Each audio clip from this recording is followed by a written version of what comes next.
Saludos y bienvenidos a un nuevo capítulo de Vidas Digitales. Un podcast donde tres amigos hablamos de tecnología, de gadgets, de gaming, de Apple, de Android, de Windows, de Mac. Somos geeks y hablamos de lo que nos gusta.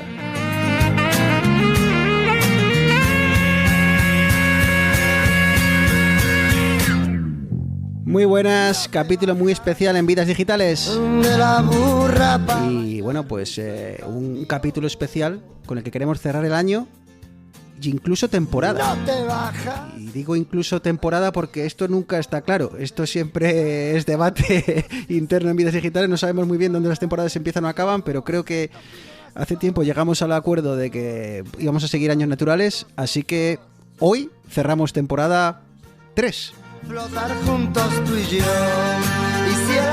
Y bueno, vamos a, sin tiempo que perder, vamos con las presentaciones, porque hoy tenemos un programa guapo por delante.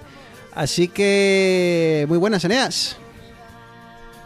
Hola Bruno, muy buenas. Aquí andamos. Estaba pensando, se me venía. Hay que soltar la fricada de turno. Esto es como Attack on Titan. ¿Dónde acaba la temporada 1? ¿Dónde empieza la 2? ¿Dónde está la 3? No está claro. No está claro, pero yo ya creo que este será el último de la tercera. Y cuando grabemos allá por enero, pues con la cuarta y para adelante, ¿sabes? ¿Quién nos lo iba a decir? Siempre decimos lo mismo. ¿Cuándo le voy a decir? Sí, exactamente. 63 programas y con aquí este. seguimos. 63 programas más, no sé si 5 o 6 maquetas. Bueno, pues ahí estamos. ¿Tres guiones? Sí, el de las maquetas. ¿Y qué te puedo contar? Yo iba a presentar a Arturo, pero se nos ha caído. Pues yo qué sé, una pena porque teníamos muchas ganas de grabar este capítulo y es una pena que hace 10 minutos nos hemos enterado que por pues cuestiones personales no va a poder estar, así que bueno, le mandamos un abrazo muy fuerte y que se escuche este capítulo, ya verás, le va a dar envidia. Y bueno, pues lo prometido es deuda. Y es que dijimos que en el último episodio, bueno, pues íbamos a preparar algo bonito para rematar el año. Y así va a ser. Y es que hoy tenemos invitado youtuber. Pero antes que youtuber, el invitado de hoy, ojo al dato, ojo lo que se viene. Es ingeniero mecánico y científico de datos. O sea, el tipo se dedica a analizar datos de equipos y pilotos, sobre todo de la F1, de la Fórmula 1, a través de un software Eneas, ojo, que ha desarrollado él mismo. O sea, es que tócatelos. Y nosotros aquí hablando como si supiésemos de cosas, ¿sabes? Y la peña se desarrolla sus propios software y tal para analizar datos. Una locura. Sí, yo creo que hoy va a ser el único día que no vamos a poder. No. Hoy estamos callados. Que se haga las preguntas él y se las responda, ¿sabes? Y es que entras a la web de Level Up Academy, que es como se llama la plataforma, y es que alucinas en colores. O sea, curso de introducción a la telemetría, al pilotaje deportivo, curso de aerodinámica de fluidos avanzados. O sea, de locos. Y encima el tipo escribe libros. Alucinante. Abel Caro, muy buenas. Muy buenas, un poco apabullado por la presentación. La verdad que me hace mucha ilusión estar con vosotros, que siempre os escucho. Y nada, pues bueno, yo creo que es el programa perfecto para cuñadear también un poco, si lo miramos desde un punto de vista diferente. Sí, además la ventaja, Abel, bueno, antes de nada, mil gracias por estar por aquí. La verdad es que es un placer y da un gustazo para alguien que te ve habitualmente en tu canal de YouTube, pues es un placer tenerte aquí. Así que ya te digo, aquí mucho más distendido. Aquí no hace falta ni que lo que digas sea cierto, ¿sabes? Esto no, aquí no tienes la responsabilidad de tu canal, ¿vale? Aquí suelta lo que quieras. Total, sí, a nosotros nos vas a engañar igual. Vale, tengo que pedir perdón por si se escucha algún maullido. Ya que me aprovechas de decir que es muy poco profesional, que es muy distendido, a lo mejor se escucha algún gato haciendo algún ruido por ahí raro. Nada, pues que se junte con mi hija, que está por aquí gritando papá, así que bueno, pues ya está, es lo que tiene. El que quiera un podcast 100% profesional y sin ruidos, pues que se escuche uno de esos de exclusivos, ¿no? De tal plataforma de cual. Así que nada, perfecto, sin ningún problema. Pues, ¿para qué hemos traído hoy a Abel aquí? Pues hoy vamos a hablar de Fórmula E, ¿qué es la Fórmula E? ¿Qué es esta historia? Pues, ¿y qué es estas carreras que han surgido pues hace apenas unos años? Hace la primera carrera, el primer campeonato, si no me equivoco, es de 2014. O sea que viene fresquito, fresquito. Ha evolucionado mucho. Coches eléctricos, coches que cambian de un año para otro. Una auténtica locura, pero que está pegando fuerte. Y está a puntito de empezar, porque es que estaban de entrenamientos hace nada, creo que en Valencia, y ya en enero empieza la temporada, así que hemos dicho, pues vamos a traer a Abel que nos cuente un poco qué es esto de la Fórmula E, y así aprendemos todos un poquito. Así que, a ver, ¿qué es esto de la Fórmula E? Bueno, es una categoría, como tú dices, bastante nueva, aunque ya tiene sus años, pero sigue siendo bastante nueva, y es un poco diferente al resto de categorías. Sigue estando dentro de lo que es el paraguas de la FIA, ¿no? Esta federación tan criticada últimamente para lo que ve la Fórmula 1, pero que bueno, al final es como la federación internacional. Entonces, digamos que las categorías más serias o más importantes, que es políticamente más correcto decirlo así, dentro de Europa, pues están todas abarcadas ahí. Son coches tipo Fórmula, lo que significa para la gente que son estos coches que los pilotos llevan como la cabeza por fuera, lo que pasa que ahora tienen el halo que les protege y demás, y además son 100% eléctricos, que es la única categoría de coches así. Entonces, por eso ha desarrollado cierto interés en las marcas, por eso la FIA está apostando mucho por eso. Entonces, bueno, la clave está ahí, que es una categoría de la FIA, que son tipo Fórmula y que son eléctricos. Uh-huh. Y Eneas, tenías que ver. Sí, no, la primera pregunta que cuando vi la Fórmula, ¿los coches son todos iguales, como podría ser la Fórmula Ford o la Ford 3000, o tienen libertad los fabricantes o las marcas para, como la Fórmula 1, para un poquitín llegar a los límites de la reglamentación de cómo debe ser el vehículo? Tienen mucha menos flexibilidad. O sea, hay algunas cosas que sí las puedes diseñar tú más o menos, pero está sobre todo enfocado que la gente a lo mejor invierta un poco más en el tema eléctrico, de un poco la eficiencia y demás, pero si no me equivoco las baterías son las mismas para todos. Entonces es una categoría que por una parte busca el I+D, ¿no? de las marcas de coches, pero por otra quiere ser muy barata, porque es la manera de atraer a marcas. Y cuando tú sacas una categoría nueva, tú quieres que, pues tú no quieres que estén 4 equipos chinos, ¿no? Con perdón, pero tú lo que quieres es que esté Jaguar, que esté Audi, que esté BMW, que esté Porsche. Entonces, si tú quieres atraer a esas marcas, pues das la imagen de sostenibilidad con coches eléctricos y lo abaratas.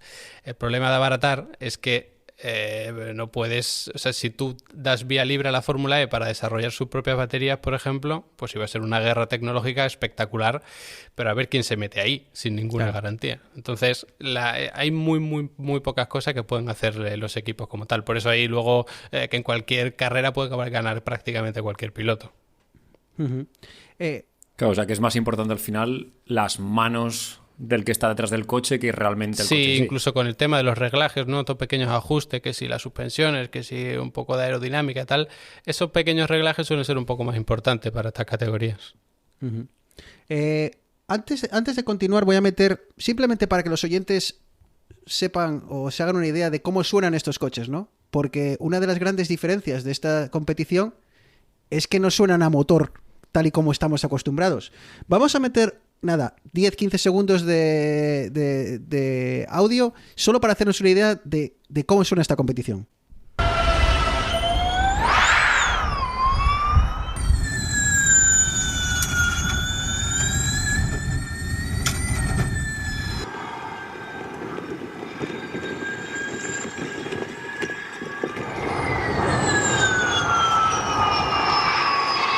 A ver, yo no sé de esto, pero esto nos suena al Fórmula 1 V10 al que estábamos acostumbrados hace años. Como dices, son unos monoplazas. Para los que no tenemos ni idea, incluso así a bote pronto nos puede parecer, incluso hasta con cierta semejanza a un Fórmula 1, pero me imagino que la realidad es muy distinta. Para empezar, veo que las ruedas están carenadas. Y eso quiere decir que están como cubiertas, ¿no? Uh-huh. El alerón trasero es rarísimo. ¿Qué qué diferencias notas o puedes contarnos al ser humano de a pie? ¿Cuáles son las diferencias principales, sobre todo desde el punto de vista, dejando de un lado el propulsor, obviamente, las diferencias con el Fórmula 1 que más, bueno, pues que estamos acostumbrados a día de hoy? Bueno, hay muchas diferencias, ¿no? Lógicamente. Es verdad que para quien no está muy metido, cualquier coche tipo Fórmula dice, no, es como un Fórmula 1, pero... y luego ya le añades que sea ruedas carenadas, que si tiene esto, que si tiene lo otro. Pero sí, es verdad que, bueno, para un aficionado que tampoco está todos los días viendo carrera y tal, se le puede parecer. Los neumáticos son completamente diferentes y es algo fundamental, y que como están carenados en Fórmula E no se ven, pero los de Fórmula 1 son, bueno, están sobredimensionados, son unas bestias tremendas, y los de Fórmula E curiosamente son mucho más estrechos, son mucho más finitos, entonces todo va para reducir la resistencia al aire. Es decir, tú tienes un coche eléctrico que sabes que el problema es la batería, y lo que gasta batería es sobre todo chocar contra el aire constantemente, y los neumáticos son el punto principal de generarte esa resistencia al avance aerodinámica, ¿no? Entonces, lo primero que se hace es reducir neumáticos para que los neumáticos no choquen tanto contra el aire, porque bueno, es complicado explicarlo a lo mejor en audio, pero se generan muchas turbulencias, que eso al final pues genera mucho drag, ¿no? Que es lo que como se le conoce a la resistencia aerodinámica. Entonces, a partir de ahí, todo va en función de vamos a conseguir un poquito de carga aerodinámica, que es esa fuerza del aire hacia abajo para empujar el coche contra el suelo. Y entonces, digamos que sacrificas un poco esa carga aerodinámica para no tener tampoco mucho drag, que es la resistencia. Es decir, a la Fórmula E le interesa más tener un coche lento pero que llegue hasta el final con una batería, que no tener un coche muy rápido pero que te dure 5 vueltas por la batería. Al final la imagen de coche eléctrico que ibas a dar pues iba a ser terrible. Entonces, sobre todo el tema aerodinámico en global, pues vas a tener mucho menos carga aerodinámica, vas a tener mucho menos drag, por eso tienes las ruedas carenadas, las tienes cubiertas. El alerón trasero es muy raro, como tú dices, porque no es una superficie contra la que choca el aire directamente, que es como los Fórmula 1, sino que tienes como unas aletas ahí sobre las ruedas un poco extrañas. Es muy extraño, es muy extraño. Para aquellos oyentes que no lo hayan visto, que busquen en internet, es una cosa súper extraña, es que no parece ni un alerón. Claro, además es que tiene alerón donde el Fórmula 1 no tiene alerón. Entonces, el alerón trasero de un Fórmula 1 pues es una superficie plana contra la que choca el aire, se generan unas presiones, depresiones, etcétera, para generar carga aerodinámica, pero eso es el aire chocando directamente contra tu coche. Entonces tú eso no lo quieres porque te va a gastar batería, entonces haces un invento así un poquito extraño. Lo que sí es bastante parecido es la zona del difusor, que es esta zona entre las ruedas traseras, debajo de lo que será el alerón trasero, que es muy grande, y en los Fórmula 1 también es muy grande, porque si generas carga aerodinámica con el fondo plano y el difusor, no te genera tanto drag, no tanta resistencia aerodinámica. Entonces, intentas potenciar al máximo esa carga aerodinámica por ahí que no te genera drag, y luego todo el tema de alerones pues te lo quitas. De hecho, el alerón delantero tampoco tiene nada que ver con el de un Eso te iba a decir, que ves uno de Fórmula 1 que son todo pletinas y diferentes elementos. Esto es lo más sencillo que te puedes encontrar. Claro, sí, a ver, para resumir mucho el asunto, el Fórmula 1 lo que hace es genero mucha fuerza del aire hacia abajo, aunque eso me genere mucha fuerza del aire hacia atrás, porque tengo un motor que es una bestia, entonces va a tirar con lo que sea. Y en Fórmula E es lo contrario. Yo no quiero que el aire me empuje hacia atrás porque me gasto la batería. Si tengo que sacrificar la fuerza del aire hacia abajo, que me genera el agarre de los neumáticos, pues lo sacrifico. Así que tengo un coche que aguanta más la batería, aunque no sea tan rápido. Uh-huh. Y toda esta tecnología, estos diferentes elementos, ¿están más cerca de un vehículo de consumo, lo que se podría integrar en un vehículo de consumo, que lo que es la Fórmula 1? Eso es muy complicado, porque, por ejemplo, los neumáticos sí, porque al final, bueno, los neumáticos de Fórmula 1 son una barbaridad. O sea, es imposible montar eso en nada, porque ya simplemente por hacer rodar esos neumáticos y con lo que se deforman y todo sería una locura. Entonces un neumático de calle se puede parecer un poco más al de la Fórmula E, por ejemplo. El tema del carenado también, pero al final las piezas son muy diferentes. En un Fórmula es muy complicado coger una pieza y llevártela a un coche de calle. Sería más la tecnología que hay detrás, cómo haces que la batería no consuma tanto, cómo hacer incluso los mapas motor de cuánta batería consumo, cuántos kilovatios uso ahora, cuántos uso luego. Eso sí se puede meter más en lo que sería coche de calle eléctricos, pero las piezas de carrocería es muy, muy complicado. Otra cosa de las que me llaman la atención y es una de las cosas, porque con la Fórmula E, te cuento, Abel, es una cosa que yo siempre intento dar la oportunidad y siempre intento, bueno, pues si me cuadra de hora y tal, intento verlo. Creo que los derechos son de Eurosport. Creo que si no también en YouTube cuelgan mucho, si no cuelgan la carrera entera. Bueno, Hay diferentes formas de verlo y siempre intento darle la oportunidad. Pero hay una cosa que siempre me echa mucho para atrás y es que siempre se corren en circuitos urbanos. Entiendo que hay una explicación para el hecho de que sean circuitos urbanos, pero veo que para mí los circuitos son súper estrechos y las posibilidades de adelantamiento son muy bajas, o al menos desde el punto de vista, ya te digo, de un aficionado de a pie. Entonces, no sé, ¿por qué estos coches optan por los circuitos urbanos en vez de un circuito clásico? ¿Por qué no van a Monza? Claro, porque, bueno, Monza sería concretamente el último circuito al que iría la Fórmula E porque solo tienes rectas.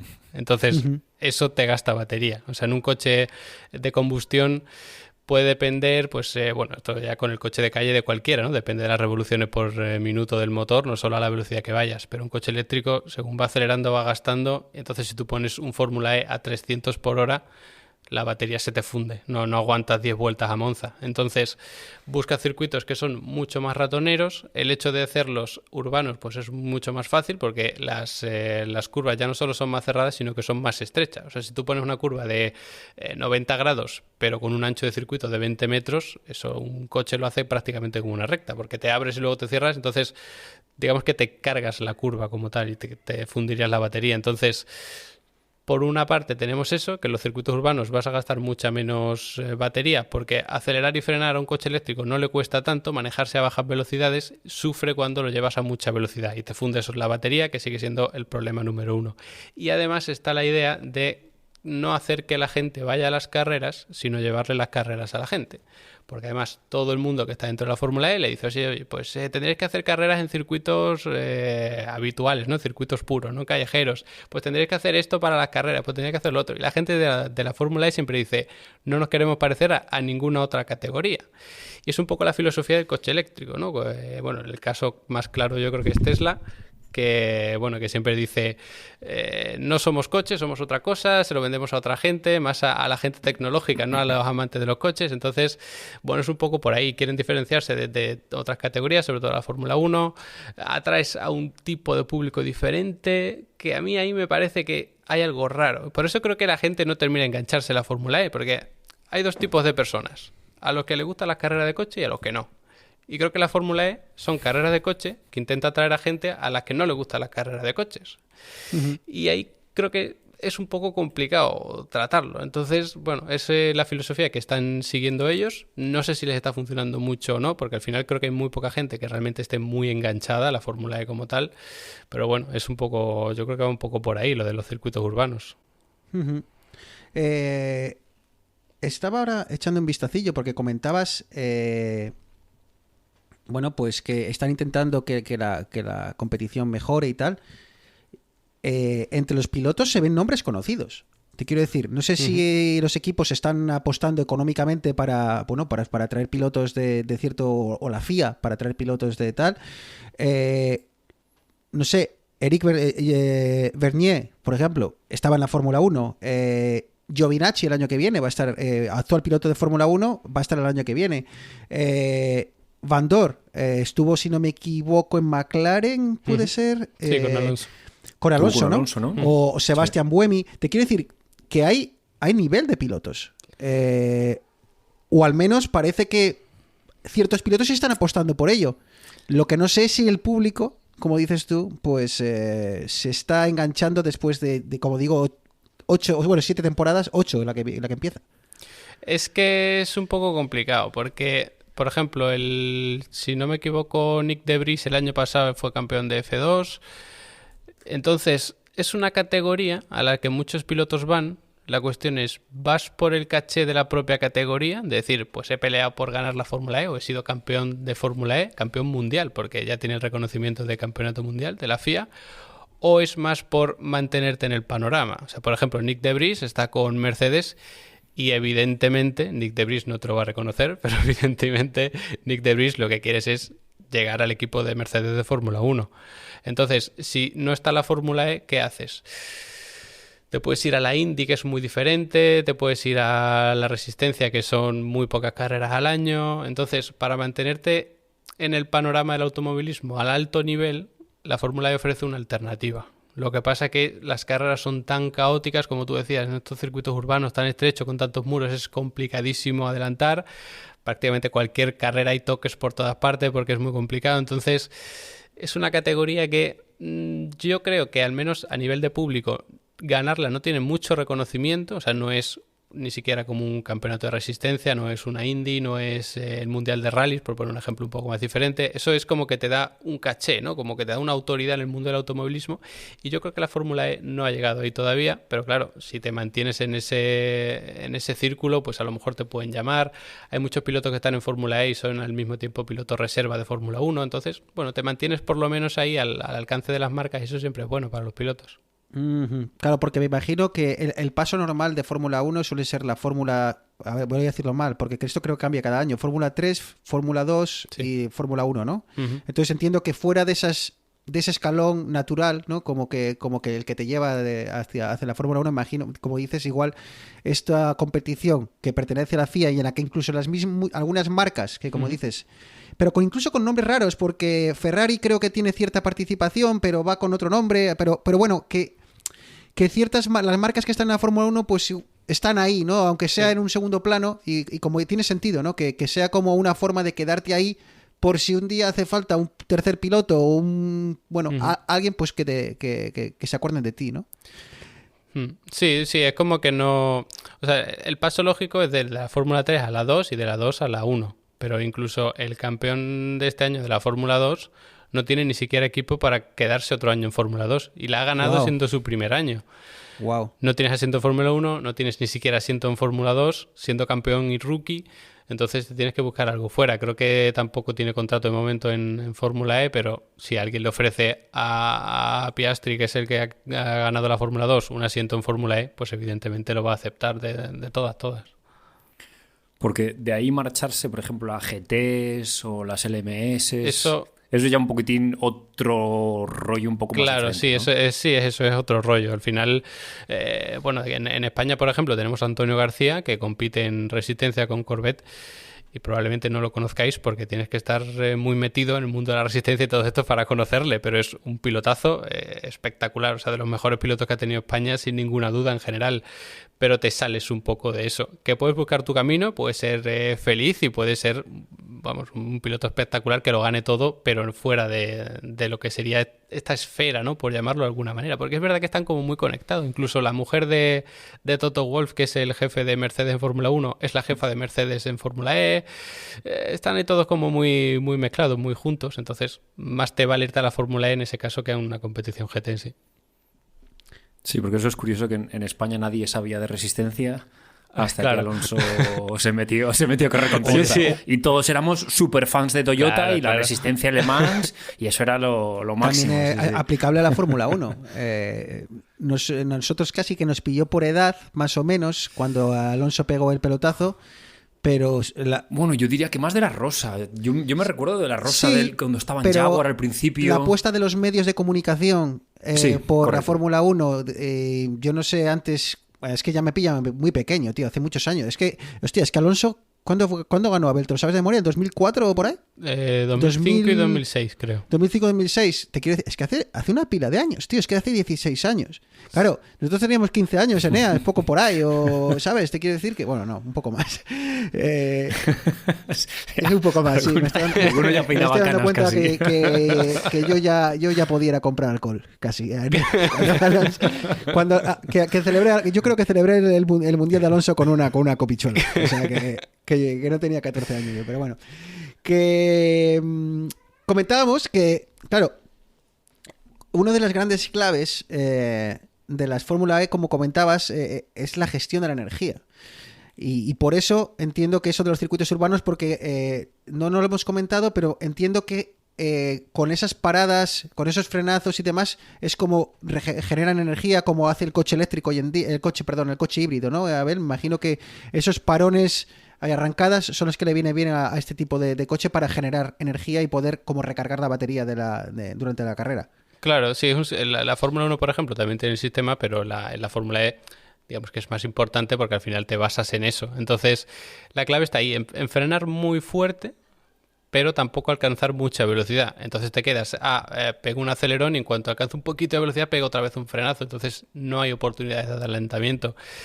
La gestión de la batería es un poco diferente con la Fórmula 1, pero sí, se busca siempre eso, intentar circuitos que no se alcance mucha velocidad para no gastar la batería y luego regenerar lo máximo posible. Hubo una carrera que creo que fue en Valencia, si no me equivoco, que se corrió en el circuito. Y bueno, luego tuvimos otra, bueno, es que no recuerdo si fue esa exactamente, pero la mitad de la parrilla no terminó la carrera porque se quedaron sin baterías. Bueno, fue un desastre. O sea, sí, claro, si tú como marca, tú eres, pues yo que sé, eres Porsche y dices, bueno, voy a sacar el Taycan, que es el coche eléctrico, me meto la Fórmula E para dar la imagen de coche eléctrico súper carrerista y tal, y alguien se pone esa carrera y ve que la mitad de los coches eléctricos no llegan, dices, hombre, pues yo un coche eléctrico no me voy a comprar, que no voy a llegar ni al pueblo. Mira, Bueno, Eneas. me lo has dejado a huevo. Claro, de la Fórmula 1 siempre estamos hablando de 60 vueltas, 50 y pico vueltas, 60 largas. Hasta hace poco teníamos repostajes. En la Fórmula E, porque estamos viendo que los coches de calle, algunos no pasan de los 300 kilómetros. ¿Cuántas vueltas es lo normal? Claro, no vas a parar a cambiar baterías. ¿Cómo se gestiona todo este tema de rendimiento, batería, rango? Sí, antes creo que fue la primera generación y la segunda creo que se cambió porque, bueno, ahora vamos a entrar a la tercera, si no me equivoco. Entonces, en la primera lo que hacían era saltar de coche. Saltas de un coche con la batería cargada y te subes en otro con la batería llena. Claro, la imagen que das tampoco es del todo buena, ¿no? Sí. Entonces, eso se intentó cambiar, se hizo y ahora al lado de cada nombre en las carreras siempre tienes el porcentaje de batería, porque tú puedes apretar un poquito más, puedes apretar un poquito menos y luego puedes aparte gestionarlo con el tema de mapas, es decir, tú puedes como limitar manualmente si quieres que el coche llegue a todos los vatios que da o si te quieres quedar un poco corto. Pues si te estás defendiendo, por ejemplo, en una zona de curvas que es imposible que te adelanten, pues ahorras energía. Luego viene una recta y lo que haces es te fundes la energía que has ahorrado. Y siempre pensando en llegar al final con un 1% de batería más o menos, y algunos llegan al límite. Sí, llegan completamente al límite, Eneas. Y encima muchas veces ha habido carreras en las que no me sé muy bien la reglamentación, pero que cuando llegan al final añaden una vuelta más, cuando se acabe el tiempo, porque creo que por tiempo añaden una vuelta más y hay algunos que no llegan. O sea, te quiero decir, van al límite. Claro, es que eso del tiempo también es un problema, porque en Fórmula 1, pues, bueno, o en otras categorías de Fórmula, ¿no? O de GT incluso, dicen son 20 vueltas, y tú sabes que vas 20 vueltas, y si tienes los litros de combustible que sean, dices, pues voy a gastar estos litros por vuelta. Si en una gasto más, pues en la siguiente ahorro. Y con lo mismo con la batería, si puedo gastarme un 2% en cada vuelta y en una me he gastado un 3%, pues en la siguiente voy a intentar gastarme 1,5%, en la siguiente otro 1,5%, ¿no? Y vas así gestionando. Pero claro, si tú tienes una carrera a X vueltas, X tiempo, perdón, y sale un safety car o de repente una bandera amarilla que tiene que ir todo el mundo muy lento, eso son vueltas, y es otra vuelta, y es otra vuelta, que evidentemente ibas gastando menos, pero a lo mejor el piloto que va en cabeza, de repente, en vez de acelerar y pasar en vez de levantar un poco y esperar a que se termine el tiempo para la siguiente vuelta, a lo mejor acelera y lo que provoca es una siguiente vuelta, es decir, si por ejemplo una carrera es media hora, cuando el crono baja, el piloto tiene que haber pasado y dar una vuelta más. Exacto. Pero claro, si el piloto levanta, puede esperar a que se acabe el tiempo y luego pasar por meta y te ahorras una vuelta. Entonces, a lo mejor estás tercero, pero estás dependiendo de que el primero le dé por acelerar o no le dé por acelerar. Y eso al final es un caos porque nunca sabes a ciencia cierta cuánta batería te va a llegar al final. Y si estás llegando con un 1% y te ponen otra vuelta, ya es muy complicado gestionarlo. Sí, es parte de la emoción. Muchas veces claro, alguna carrera que he visto es, hostia, ¿le dará? ¿Le va a dar? Sí. ¿Sabes? Incluso los comentaristas les estoy diciendo, joder, no sé, estará bien el indicador, porque cuando tú vas viendo la carrera, en la parte izquierda, con lo habitual que te ponen la clasificación, ¿no? De cómo va la carrera, te aparece el número, como decía Abel, de pues el porcentaje de batería restante. Y claro, muchas veces dicen, oye, este tío está apretando mucho. ¿Estará bien ese indicador ahí que pone que queda un 42%? Porque no va a llegar si sigue a este ritmo, ¿no? Así que yo muchas veces es esa parte de la emoción que da la carrera, es el hecho de saber si van a llegar o no. Y esto, Abel, también es muchas veces la propia crítica que hacen de esta competición. Se pasan los pilotos más tiempo preocupados de llegar al final, de regular esa batería que corriendo como tal. Y luego hay otra los defensores de la Fórmula E dicen, oye, pero es que cuando tú ves una carrera de Fórmula 1, no pueden estar pisando al 100% durante toda la carrera. Muchas veces se pasan prácticamente la carrera más pensando en voy a llegar, quizá en este caso con los neumáticos, voy a llegar o no voy a llegar. Así que hemos convertido, Abel, las competiciones de motor en más gente o conductores que se dedican más o pilotos que se dedican más a regular, a saber si van a poder llegar hasta el final más que en correr. ¿Cómo lo ves tú esto?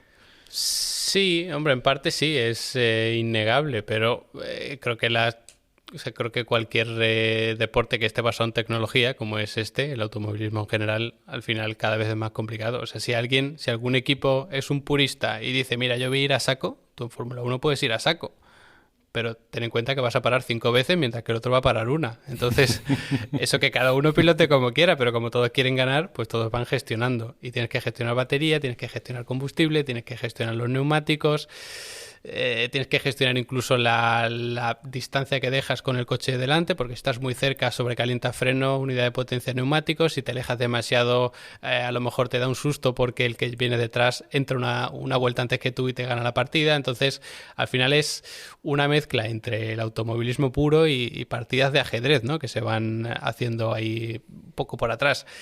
Es muy diferente la gestión de la Fórmula E y de la Fórmula 1, pero es verdad que todo se tiende un poco a ir por ahí. O sea, lo que pasa es que la Fórmula E incluso hemos llegado a ver que un piloto en línea de meta se queda parado. Y va a ganar la carrera y a 10 metros se ha parado y ha perdido la carrera. Entonces, eso en Fórmula 1 no lo vas a ver. Lo que hemos visto, por ejemplo, este año en Fórmula 1, pues que cuando vas a pesar el coche después de la carrera, tienes que tener en el depósito, no sé cuántos litros, bueno, imagínate 2 litros, y Vettel tenía 1,5. Y le dicen, oye, pues te has pasado, esto no se puede hacer. Entonces, a lo mejor te sancionan por ahí, te puedes descalificar y tal, pero no pasa lo mismo. O sea, en Fórmula 1 lo que te va a pasar es o que te descalifiquen al final de la carrera, que es muy raro, solo recuerdo una vez y ha sido este año, hace mucho tiempo que no veía eso.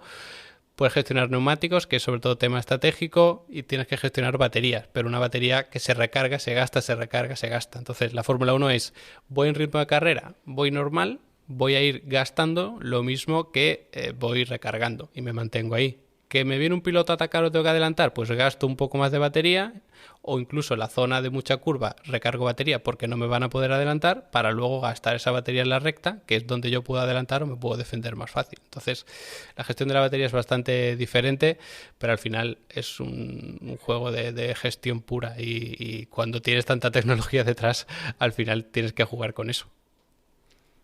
Bueno, pues esto, Bruno, es igual que el fútbol. Cuando el Racing va ganando 0-1 al Girona hace una marrategui atrás a gestionar como puede lo que tiene y a atar.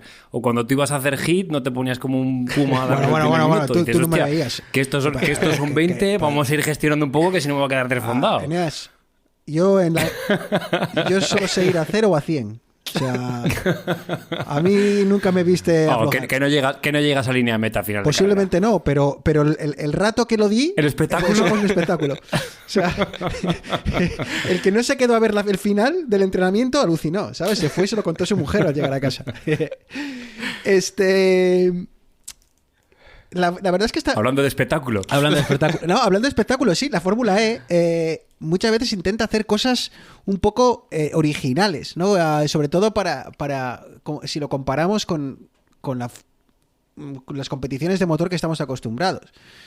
Y una de ellas, por ejemplo, es el modo ataque, que podemos comentar ahora. O lo que llaman el fan boost, que es como una potencia extra que te dan... que recibes si eres el piloto con mejor votación o con mayores votos por parte de los aficionados. ¿Qué es esto del attack mode? Bueno, ¿qué es esto y cómo lo ves tú, Abel, desde el punto de vista de una persona que está acostumbrada pues a las competiciones de motor clásicas? Hombre, a ver, yo soy lo contrario a un purista del automovilismo, entonces estas cosas me hacen gracia porque pienso, bueno, los puristas se tienen que estar tirando de los pelos. al final la Fórmula E está en esa línea entre carreras de coches y videojuegos, porque tú ves una carrera de Fórmula E y ves unas animaciones que si ahora paso por aquí se ven unas flechas que me dan un turbo, que no sé cuánto, incluso cuando patrocinan pues evento de Fórmula E de Navidad y te ponen como si fuese la Fórmula de un videojuego, que si el Super Mario va saltando entre los coches y se inventan cosas así. Hombre, son inventos que le dan un toque de gracia, sobre todo para ese público al que no le gustan las carreras de coches, ¿no? Que es como que a quien no le gustan, cuando las ven se aburren y no las entienden. De estos 20 coches dando vueltas aquí uno detrás de otro todo el rato. Entonces, bueno, el modo ataque es como que en una de las curvas del circuito, si tú en vez de coger la trazada habitual, que es ir pegadito por el centro o sea, por el interior de la curva, la coges por fuera. En las televisiones ves unas flechas que se iluminan y que le da un turbo al coche, pero básicamente lo que haces es que tú cambias la trazada y se te activa en el volante un modo ataque, que además tienes que pasar por lo menos por ahí, no sé si una o dos veces, no recuerdo ahora mismo el reglamento. Creo que un par de veces me suena. Sí, creo que son dos. Entonces, tienes que cambiar tu trazada, tienes que hacer esa curva mucho más lento porque tienes que ir bordeando la curva por fuera, pero luego vas a tener un turbo que vas a poder apretar el botón y que tu coche tire más fuerte y vaya más rápido que el resto. Y luego además el piloto más simpático, el que más aficionados atraiga, pues se lleva el Fan Boost, que es como otro turbo, ¿no? Entonces, esto me hace mucha gracia porque, claro, es una categoría que es nueva, entonces tienes que atraer a gente, además tienes a pilotos que son así famosos, entonces, a ver quién es el más famoso aquí, que le vamos a dar un turbo, ¿no? Es como, yo quiero que gane, o sea, como categoría, tú quieres que gane el piloto más famoso o el más carismático, el que sea. Entonces es una buena manera de no solo que la gente vote y ya se enganche un poco, sino que luego encima gane el piloto que se supone que la gente quiere que gane. Pero este turbo es a costa de sacrificar batería. O sea, no te enchufan un cargador 5 segundos, te dicen tienes ahí un kilovatio más. No, pero el modo ataque estás obligado a hacerlo. Y lo que dices, sí, claro, el otro... Claro, pues es una putada. O sea, tú imagínate que vas primero, te dan el boost bueno, esa es otra historia. Claro, o sea... son 5 segundos y es como coger la estrella en el Mario Kart. Exactamente. Solo falta la música, ¿sabes? Sí, de hecho, en el halo, la estructura esta que envuelve el casco del piloto, para que no lo sepa, ahora le han puesto unas luces. Y el piloto con el Fan Boost tiene otras luces. Cuando activas el Attack Mode también se desciende de otra manera. O sea, sí, yo creo que han cogido de referencia a la estrella del Mario y han dicho, bueno, el Mario Kart triunfó, pues la Fórmula E va a triunfar también.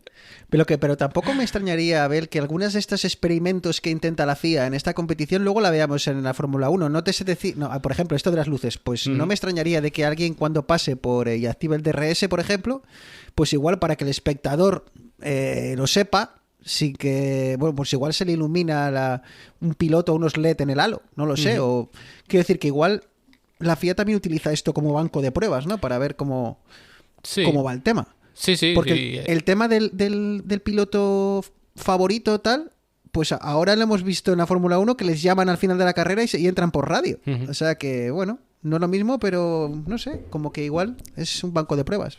Sí, hombre, y soluciones con el tema de luces yo creo que está bien. De hecho, hace poco se pusieron las luces como las que se ponen con la lluvia, ¿no? Como las antinieblas de un coche cualquiera, pero en Fórmula 1. Antes estaban solo abajo y se pusieron arriba. Yo creo que con las luces les gusta mucho enredar con las luces. De hecho, ahora con la Fórmula 1 el año que viene va a tener unas llantas más grandes y McLaren está probando ponerle LEDs para que, coordinas la frecuencia de los LEDs con el giro de la vuelta tal y cual, y cuando tú ves el coche de lado vas a poder pintar cosas ahí. O sea, vas a poder pintar el logo de McLaren o vas a poder pintar lo que quieras. Entonces, hostia, esto de las luces sí les gusta mucho a la gente de las carreras en general y seguramente veamos más cosas en Fórmula 1, yo creo que sí. Pues, claro, lo que yo no sé es cómo de complicado es conducir un coche de estos. Antes comentabas que tenían menos efecto suelo. ¿Es correcto esto? ¿El efecto suelo? ¿Lo he dicho correcto? Menos carga aerodinámica. Menos carga aerodinámica. Hasta el punto de que Giovinazzi, creo que el otro día se puso a hacer unas pruebas, se apeó del Fórmula 1, se subió en Fórmula E, Giovinazzi, piloto de Fórmula 1, hasta el fin de semana pasado. Y hizo unas pruebas porque va a correr, si no me equivoco, en Penske, creo, en Dragon, y parece que las pasó canutas. No debe ser tan fácil conducir estos coches, sobre todo para alguien acostumbrado en Fórmula 1. Claro, lo contrario tampoco. Lo que pasa a notar es muy diferente. O sea, lo que decía antes de los neumáticos de la Fórmula Uno son una auténtica barbaridad. En ninguna categoría del mundo tienes el neumático. Y si a eso le sumas que tienes muchísima carga aerodinámica, pues, hombre, que ese coche agarra, que es una barbaridad. O sea, los volantazos que pegas en Fórmula Uno y cómo coges las curvas. O sea, en velocidad punta hay muchos coches que son más rápidos que un Fórmula Uno, pero a la velocidad a la que cogen las curvas no la coge ningún otro coche. Y cuanto más rápido vayas, exponencialmente más carga aerodinámica tienes. Es como que el aire te está empujando exponencialmente más fuerte el coche hacia abajo, más agarran los neumáticos esos enormes que tienes. Entonces no tiene nada que ver. En Fórmula E vas mucho más despacito, mucha menos carga aerodinámica, un neumático mucho más estrecho, entonces tú vas a intentar pegar un volantazo y el coche no te va a responder, te van a patinar los neumáticos y no va a girar. Lo que pasa es que si hicieses el cambio contrario, te va a ser muy complicado ser capaz de pilotar al máximo de un Fórmula 1, porque tú no estás acostumbrado a meter esos volantazos. De hecho, un piloto de Fórmula, o sea, de la IndyCar, perdón, quedó segundo, si no me equivoco, en la IndyCar este año, probó un McLaren de Fórmula 1 y dijo que con el neumático blando la limitación era el cuello, que era imposible coger la curva como el neumático, o sea, puso un neumático más duro que es más lento y dijo esto sí, pero cuando pones el más blando dijo que era imposible, que tenía que levantar porque su cuello no daba de sí, no veía nada. Entonces, claro, si tú estás acostumbrado a eso, luego es como darte un paseo en un coche de los otros y tú le intentas exigir cosas que no te va a responder. Pues ahí vamos a hablar un poco de escuderías, pero ya las comentamos al principio. Aquí en esta Fórmula E parece que como decías, pues bueno, hay menos diferencias, no tenemos un Red Bull, no tenemos un Red Bull contra un McLaren, contra un Mercedes, o no tenemos estos, ¿cómo se llamaban aquellos? La historia de los sopladores, ¿no te acuerdas cómo fue aquello de la... Brown, que fueron los difusores soplados, aquella historia que se sacó, no fue Red Bull en la época de Vettel, creo, y que vamos, todo saltó por los aires, ganaron el campeonato porque dijeron, esto es una locura. Claro, esto en la Fórmula E no lo vemos, los carenados creo que son todos muy parecidos, las baterías son todas las mismas, así que bueno, aquí quizá más las manos del piloto, que muchas veces es lo que se achaca a la Fórmula 1, Abel. Sí, pero tampoco o sea, por una parte sí, porque los coches son muy parecidos, pero por otra no, porque los circuitos tampoco dan mucho de sí. Entonces vemos a pilotos que están acostumbrados a pelear en circuito a circuito y se meten en Fórmula E y se vuelven locos. Y por eso vemos choques por todas partes, porque tú intentas meterte en cualquier mínimo hueco, pero es que no existe. Entonces, bueno, ahora con el tema de los equipos está la cosa complicada. En los primeros años creo que había bastante escepticismo y no se terminaban de meter. Y al final fueron llegando. Ahora mismo, bueno, hay algún equipo que no, lógicamente, pero la mayoría diría que son marcas de coches puras, que es lo que realmente quieres. En la Fórmula 1 también quieres eso. O sea, a ver, Red Bull ahora tiene su historia con los mundiales de Vettel y tal y cual, pero a ti lo que te interesa es un McLaren, un Ferrari, un Mercedes, Audi, Porsche, que se está viendo si entran o no. Entonces, esas son las marcas que a ti realmente te gustan para una competición. Entonces, bueno, hasta ahí lo han conseguido. Lo que pasa es que ahora la cosa se está complicando, porque como puede ganar cualquiera, porque tampoco puedes destacar sobre el resto como tal, parece que algunas marcas se están desencantando mucho, porque tampoco terminan de atraer mucho público. Entonces, ahora hay muchas marcas que si quieren ir, la Fórmula E, en vez de, digamos, que dar más incentivos a que te quedes, lo que está proponiendo es multar a los que se quieren ir. Entonces está creando un ambiente un poco raruno. Pero bueno, de momento han conseguido traer muchas marcas de coche puramente, que es lo que es o sea, en lo que te tienes que centrar, y lo han conseguido. Entonces veremos si son capaces de mantenerlo, que yo veo ahí el problema. Quizá enarbolar la bandera de la sostenibilidad, yo creo que es la mejor forma, o la forma que está intentando, porque cuando entras en su web es lo que aparece en grande. Quizás sea la mejor forma, pues eso, de mantener esta competición, pero... Sí, claro, es el motivo por el que han entrado. Al final, hace 5 años, ¿quién no se sumaba al carro del coche eléctrico? Pues estaba todo el mundo, y más Audi, Porsche, todas estas que están un poco dentro del panorama de centro, o sea, de Volkswagen y tal y cual. pues hombre, todas buscaban un poco eso, ¿no? Dar la imagen de coche eléctrico, sostenible, que si medio ambiente, que si futuro, tecnología, tal y cual. ¿Qué pasa? Que ahora mismo la situación es muy rara. O sea, la gente ahora mismo ya no sabe si de verdad esto va a ser el futuro o no, porque llevamos muchos años que está mejorando mucho la situación, pero no terminamos de tener cargadores, no terminamos de tal. En Fórmula 1 hablan mucho de combustible sostenible y tal, entonces está la cosa un poco rara. Y si encima tú estás... A ver, que no es una categoría cara, pero al final estás invirtiendo dinero por estar en la Fórmula E. Y si al final no tienes una recompensa o ganar la Fórmula E no te da como para atraer marcas que te patrocinen millonarias y demás, pues es complicado mantenerte mucho tiempo. Sí, el otro día escuchaba no sé, lo escuchaba en la televisión y hablaban sobre el tema bueno, pues de la sostenibilidad, ¿no? Y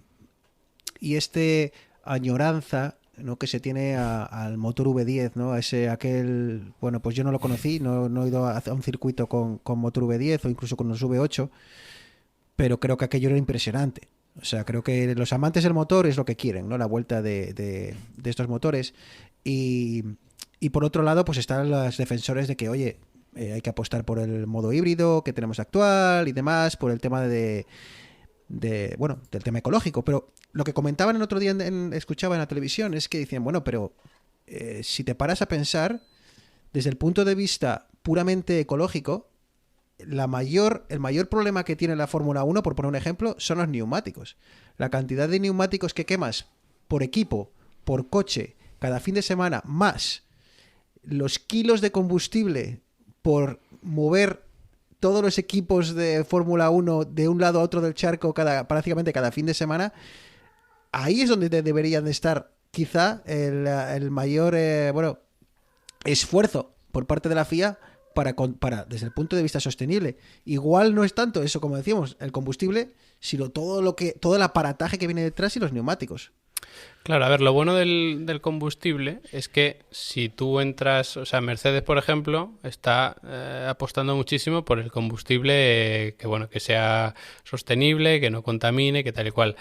Si tú consigues un combustible así, eso puede ser un pepinazo también para luego exportarlo a coches de calle. Entonces, bueno, ahí ya hay intereses millonarios y demás detrás, entonces es algo que gustaría a todo el mundo, a los aficionados también, porque al final, si es combustible y explota, suena. Entonces, cuanto más suene, más gusta a la gente.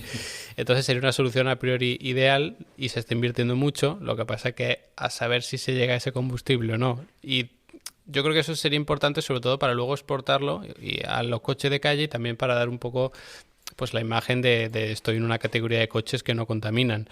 Lo que pasa que es verdad que luego el tema de neumáticos, que bueno, se pueden reciclar y se pueden reutilizar para el tema de las barreras estas de protecciones de los circuitos, bueno, pero al final contaminan. O sea, por mucho que los reutilices, eso es algo que está hecho ahí con petróleo, entonces va a contaminar un montón.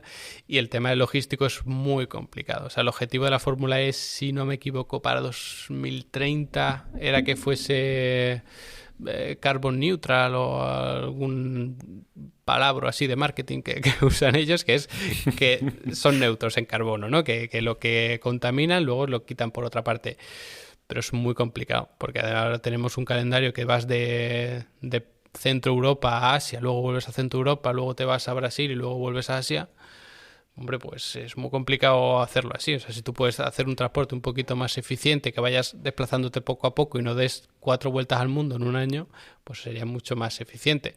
Pero eso es un poco complicado también, porque evidentemente si tú pones un gran premio en Francia y la semana siguiente en Barcelona y la semana siguiente en Portugal, que ahora mismo no hay carrera en Portugal, pero si la hubiera, ¿quién va a ir a esos 3 grandes premios? No va a ir nadie. El que fue a Barcelona ya no va a ir en ningún otro gran premio, porque todos los que estaban cerca, o sea, tú no te vas a gastar los 200, 300 o 400 euros un fin de semana al siguiente y al siguiente. Si te ponen una carrera más o menos cerca en noviembre y otra más o menos cerca en marzo o mayo, pues a lo mejor me lo pienso. Entonces están un poco en esas y es muy complicado. Yo veo que el mayor problema es el tema de la movilización y de la logística, porque hay que mover muchísimas cosas. Y es que detrás de un equipo de Fórmula 1, escuchaba el otro día que hay 1000 personas, tío, trabajando detrás de 2 coches, tío. Es acojonante. O sea, es acojonante. No quiere decir que las 1000 personas vuelen, ¿no? Cada gran premio. pero es brutal el despliegue que hay detrás de cada gran premio. Cómo me molaría solo ver la parte logística, tío. O sea, dejar la carrera a un lado y que me explicase a alguien de cualquier equipo, y si me da igual, del más básico de toda la de la competición, de yo qué sé, me da igual. Todo lo que hay detrás, tío. Las horas de planificación, las horas de que... Es que muchas veces, como dices tú, corren en 7 días. Correr en 7 días quiere decir que tienes que desmontar todo el tinglao. Yo no sé, a ver, ¿el coche se desmonta entero cuando lo metes en un avión? No sabré decirte, pero yo creo que no. O sea, creo que siempre tienes piezas desmontadas que son para, digamos que de recambio, pero el coche yo creo que no se desmonta, no estoy muy seguro. De todas formas, luego eso también depende mucho, por ejemplo, que me acuerdo ahora, cuando se rueda, por ejemplo, en Silverstone. O sea, en Silverstone tienes a tiro de piedra 8 equipos de Fórmula 1. Te falta Ferrari, que está en Maranello, te falta Alfa Tauri, que creo que también está por Italia, y no sé si algún otro, pero incluso Renault, donde están las casi 1000 personas, es en Inglaterra. Entonces, se me ha roto un alerón, pongo el de repuesto, se me vuelve a romper, pues como si quieres llamar a tu primo que está ahí al lado del circuito y te lo trae. Pero si estás corriendo en Brasil, a ver quién te trae la pieza desde Inglaterra. Entonces... hay que tener gente en todos lados, pero el transporte es muy complicado. Y sí, hay mucha gente en los equipos, pero es verdad que la gran mayoría siempre se quedan en la fábrica. Porque ahora son capaces de hacerlo así, porque tienen unos sistemas de telemetría que mandan datos a tiempo real. Entonces, los empleados de la fábrica, es verdad que no van al circuito, pero cuando hay carrera, todo el mundo apechuga y va a la fábrica y se trabaja en la fábrica porque hay que estar atento. O sea que son durante una carrera de Fórmula 1... la telemetría y todo, o sea, el grueso de los ingenieros están a miles de kilómetros del circuito. Sí. Bueno, a ver, sí, el grueso, entendiéndolo como la mayoría de gente, sí, está lejos. No en cuanto a importancia, obviamente. Claro. Entonces están los más importantes, o sea, la cúspide de la pirámide se mueve al circuito, pero la enorme mayoría están ahí. ¿Qué pasa? Que a lo mejor tú tienes... Pues yo qué sé, por poner un ejemplo tonto, tienes un toque en el alerón y tienes a 3 ingenieros en el circuito mirándolo, pero no saben por qué puede ser, o si se puede desprender ese alerón o lo que sea, y estás en contacto con la fábrica y el jefe del equipo que ha diseñado esa pieza del alerón, o incluso que ha hecho los estudios de estructuras de esa pieza del alerón, te dice, oye, pues si va a soportar esta carga se va a romper, si está vibrando de esta manera se va a romper, si no, no. Entonces es comunicación constante. Brutal. Oye, y esto a mí me está flipando ahora mismo. Esto que tienen, porque no se podrán conectar a internet para mandar los datos, ¿cómo van? ¿Tienen alguna infraestructura propia? Sí, tienen como sus sistemas propios o sea, claro, a tiempo real el coche está muy cerca de lo que son los ordenadores del equipo que se mueve al propio circuito, pero luego desde esos ordenadores tienen sus servidores y sus historias y en milisegundos está llegando la información a tiempo real a toda la gente que está ahí en la fábrica. Y encriptado, claro. Porque tú imagínate que los datos se cazan por debajo. Es que esto quería preguntarte, porque he estado viendo un poquitín tus vídeos de análisis de carreras y demás, y hablas sobre el tema, con esta plataforma que tú tienes, sobre el tema del análisis de la telemetría y demás. Claro, yo me he preguntado, digo, ¿es fácil encontrar telemetría de una carrera? Ya, pues no sé si preguntar Fórmula 1, pero de una competición de motor, ¿es fácil encontrar telemetría? ¿O es algo que es súper confidencial, que casi ni al empleado de a pie le dejan ver? O sea, en Fórmula 1, hombre, tienes la aplicación de la Fórmula 1 que te da ciertos datos a tiempo real, que es lo que eso ya se considera telemetría, porque al final te está diciendo a qué velocidad va el coche, si está acelerando, si está frenando, cuántas revoluciones por minuto, incluso si se está abriendo el DRS o no, eso ya se considera dato de telemetría.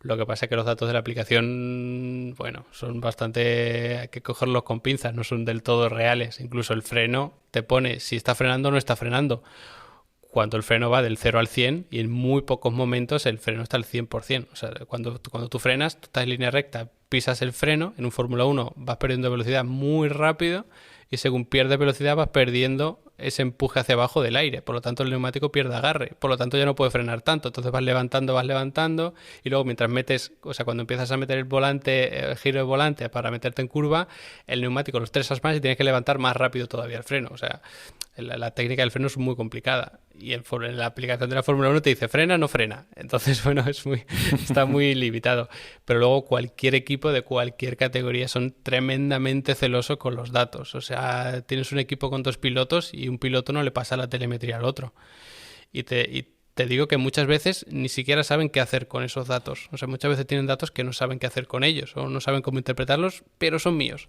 Y a mi compañero no se lo doy porque como es el único que tiene el mismo coche que yo, es mi rival directo, entonces no se le voy a dar el dato a ver si yo he cogido una curva de una manera que él no ha probado y es más rápido. Entonces eso es muy, muy complicado, sacar datos de telemetría, sobre todo de equipos que están compitiendo. Claro, porque estamos hablando, evidentemente, acelerar, frenar, revoluciones de motor, mapas motor, pero ¿qué más cosas da la telemetría a un equipo? Posición en el circuito, entiendo. Sí. Ángulo de ataque de las ruedas cuando giran. Claro, es que normalmente se distingue entre telemetría, si mandas los datos a tiempo real, o adquisición de datos si te lo estás guardando. O sea, es el término que se usa. Entonces, en karting, tú te compras, pues, a lo mejor por 300 euros te puedes comprar un sistema de adquisición de datos y ya lo montas en tu kart, luego enchufas el ordenador, te descargas los datos. Y tienes... Pues los datos más básicos son los del GPS, de la posición en el mapa, y luego te pintas el mapa. El propio GPS te suele dar aceleración lateral y aceleración longitudinal para que cuando frenas tienes una aceleración longitudinal positiva, aceleras es negativa, si giras a un lado pues la lateral y si giras al otro, la lateral al otro lado.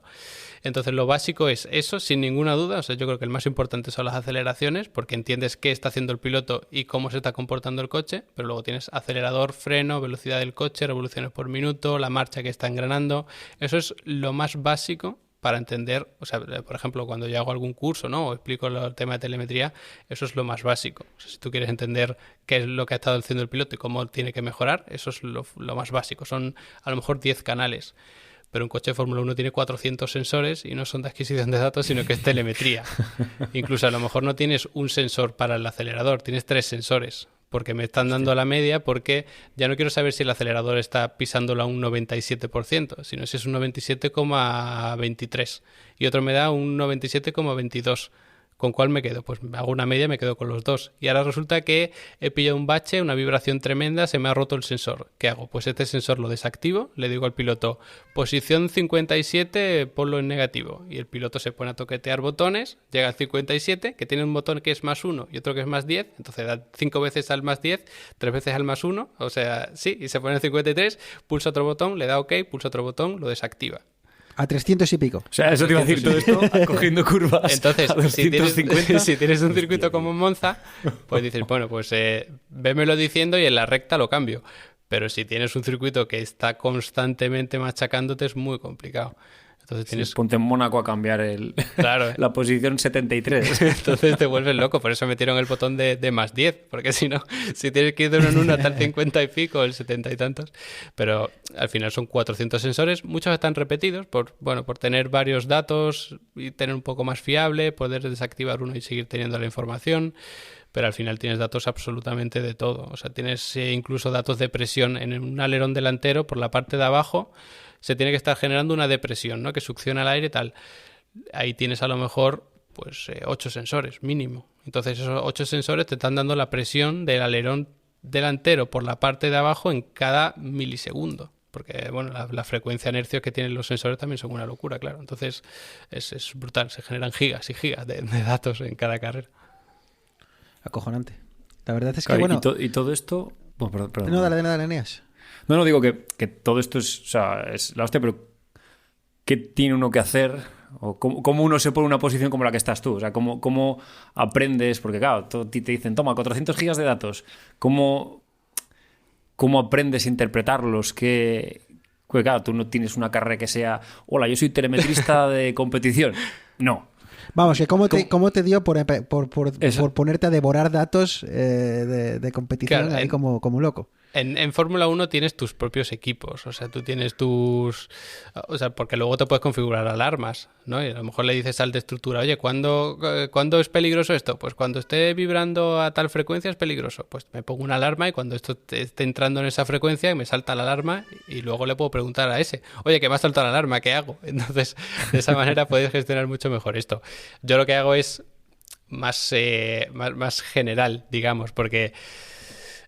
Yo lo que intento ahora, no, o sea, yo ahora mismo no trabajo para la Fórmula 1 con estos temas de telemetría, sino que trabajo a lo mejor con pilotos sobre todo últimamente de simulación. Entonces, la simulación está muy bien porque tienes los datos que tú quieres. O sea, el simulador ha pillado el dato y el mismo dato que ha pillado el simulador para hacer la física del juego luego te lo da a ti. Entonces eso a mí me viene muy bien porque yo sé que ese dato es real, que el sensor no me está fallando, que no se está metiendo un ruido extraño. Entonces, si hay alguien que lo va a mirar a rasgos generales, digamos, como en mi caso, pues tienes yo suelo usar a lo mejor 10 páginas y en cada página puedo tener pues 2 paneles como mucho. Entonces yo ya sé en qué fijarme. Luego tengo tablas que, bueno, pues si hay algo que no me cuadra del todo, puedo mirar en la tabla si este dato está bien, si no está bien. Pero normalmente tú tienes como tu estructura general para analizar en qué está fallando el piloto, en qué se pueden mejorar los reglajes y en función de eso pues ya puedes decirle al piloto, pues ataca más fuerte esta curva, menos fuerte, vamos a cambiar esto en el reglaje porque el coche le cuesta entrar en curva o trompea o tal y cual. Pero los 400 sensores de un Fórmula 1 son sobre todo para temas muy específicos, muy específicos de no sé si esto se va a romper o no sé si tengo una pletina del alerón rota. ¿Esto me afecta al rendimiento? Pues hablo con el aerodinamicista que está en la fábrica y le dice, pásame los datos del sensor. Y cogen estos 8 sensores del alerón, comparan un lado con el otro, ven la diferencia de depresión, hacen sus cálculos y dicen, vale, pues si tengo en vez de no sé cuántos pascales, tengo esto, la diferencia en rendimiento es una pérdida de 5% de carga aerodinámica en el tren delantero. Y entonces se lo puedes decir al piloto o puedes no decírselo porque a lo mejor le vuelves loco y le puedes decir, pues mira, sí, tiramos, no entramos, no lo cambies, tú haz lo que puedas porque si no al final el piloto tampoco puede gestionar todo eso. Y todo esto... Ah, perdón, Eneas. No, ya, con esto acabo.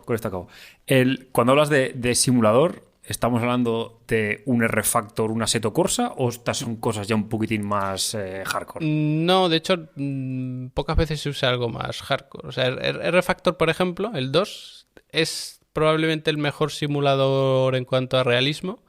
Lo que pasa es que no se usa mucho porque en el aspecto no llama tanto la atención.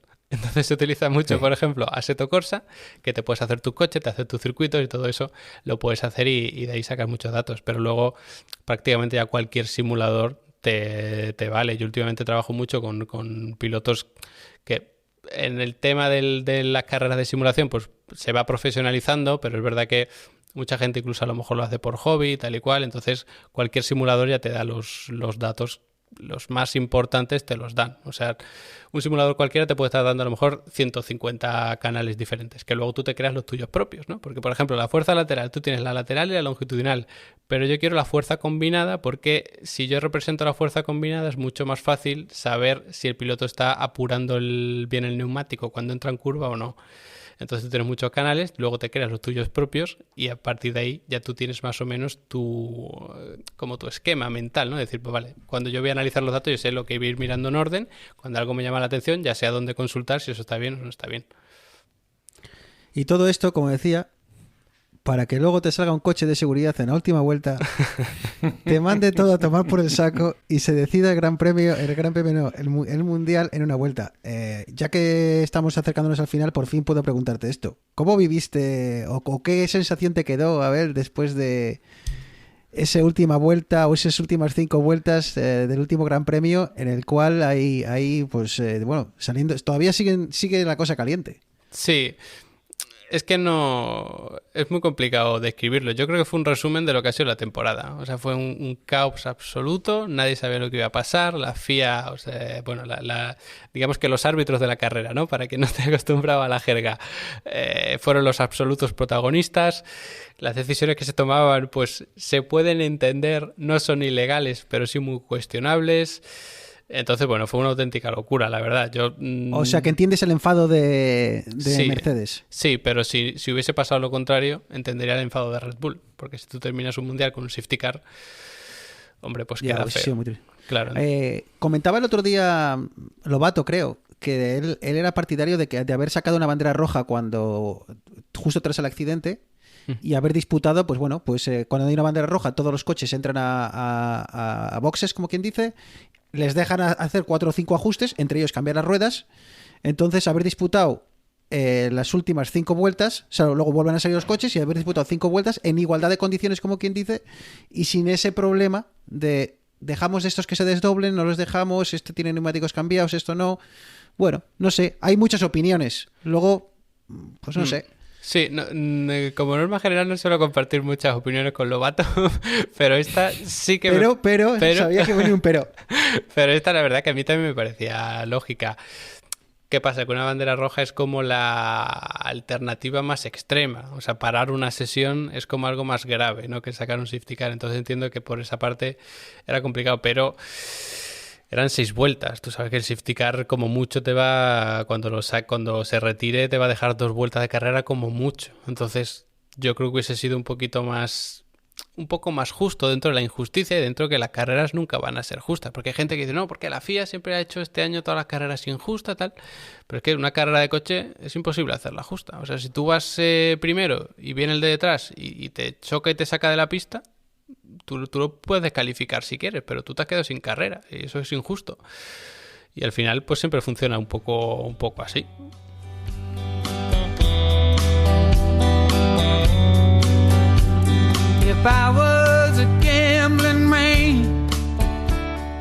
Bueno, pues no nos mentíamos cuando decíamos que, bueno, pues que de vez en cuando Vidas Digitales tiene sentido porque viene gente que realmente sabe de lo que habla. Y Abel es uno de ellos. Yo creo que le tenemos que tirar el y atar una segunda charla con Abel justo antes de que empiece el Mundial de Fórmula 1. Yo creo que se lo tiramos aquí en público y así si dice que no. Claro, así que no va a decir que no. Abel, que de verdad que esto es una pasada. No sé, lo corto aquí porque nos hemos comprometido una hora contigo, pero vamos, yo seguiría escuchándote e intentando convencerte para cuando juegue al Fórmula 1 2022 pues la parte esa que pone antes justo de la carrera donde pone reglajes, que yo me la salto. Digo, a ver, tampoco puede ser tan importante esto, ¿sabes? Pues llamarte y que me des los reglajes, pero bueno, me dirás, pues te vas a mis vídeos de YouTube y te los ves.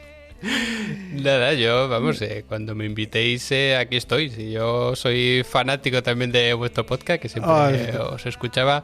De hecho, os conocí porque mi hermano se ponía el podcast en el HomePod mientras echábamos un FIFA. Que, bueno, desde aquí le mando un abrazo y un saludo porque, bueno, os escucha siempre. Estaría feo que no escuchas este programa, que estoy yo aquí, ¿no? ¿Te imaginas? ¿Que vas a estar tú? No, entonces yo... Este ya me lo sé. Nada, lo dicho. Antes de nada, a ver, cuéntanos.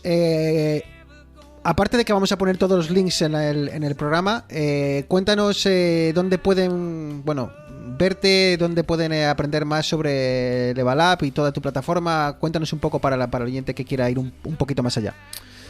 Bueno, sí, me muevo por YouTube, subo vídeos de Fórmula 1 y un poco automovilismo en general, pero cuando tenemos carrera fin de semana sí, fin de semana también de Fórmula 1, se monopoliza un poco, pero bueno, en YouTube como Abel Caro me pueden encontrar. abelcaro.com tengo ahí como todos los proyectos y abelcaro.com/enlaces tengo como unos botoncitos ahí para que la gente vaya a diferentes plataformas. Me muevo por Twitter normalmente, Instagram se me da un poco mal, pero también me muevo un poco por ahí. Participo en un podcast también que es Técnica Fórmula 1, por si a alguien le interesa el tema del automovilismo y tal, pues también está por ahí. Y poco más. ¿No te parece? Poco más, dice. Ay, deja, que unas 4 cositas. Poco más, dice el tío.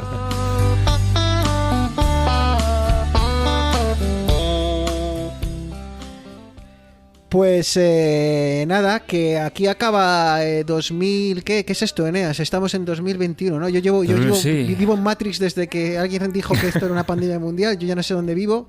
Así que, pero 2021, ¿no? Así que... Correcto, sí. Bueno, que toca despedirse. ¿Y qué va a hacer Arturo? ¿Te acuerdas que nos dijo en otro episodio? ¿Que es que yo quiero decir Feliz Navidad a todo el mundo? ¿O que yo...? Y ahora no está aquí, no sé. Pues habrá que hacer un directo en Twitter. Habrá que anunciarlo con un poco más de tiempo que el último. Sí, y bueno, pues eso. Habrá que hacer algo para que, bueno, a ver si quiere Arturo. Por lo menos, si no dice para desear felices fiestas, pues bueno, haremos uno ya en enero y pues al menos podrá gritar eso de feliz año nuevo. Y...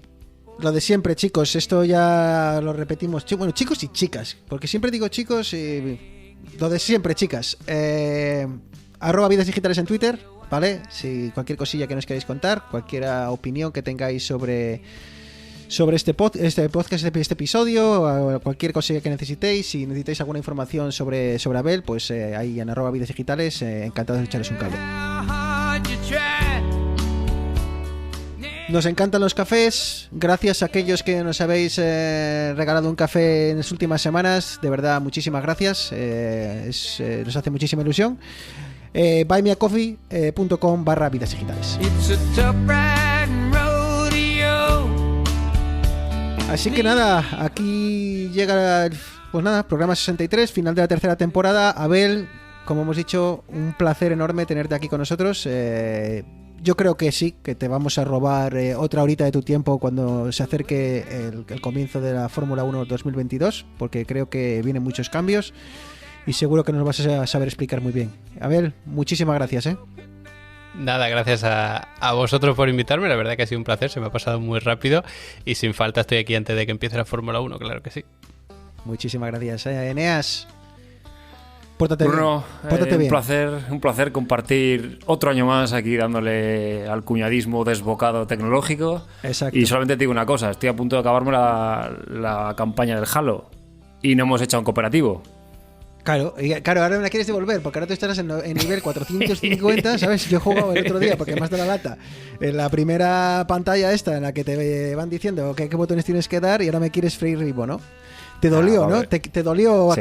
aquella humillación en Vidas Digitales. Va a haber que echar un Age of Empires 4 para nivelar un poquitín el terreno. Eneas, un abrazo, campeón. Un abrazo.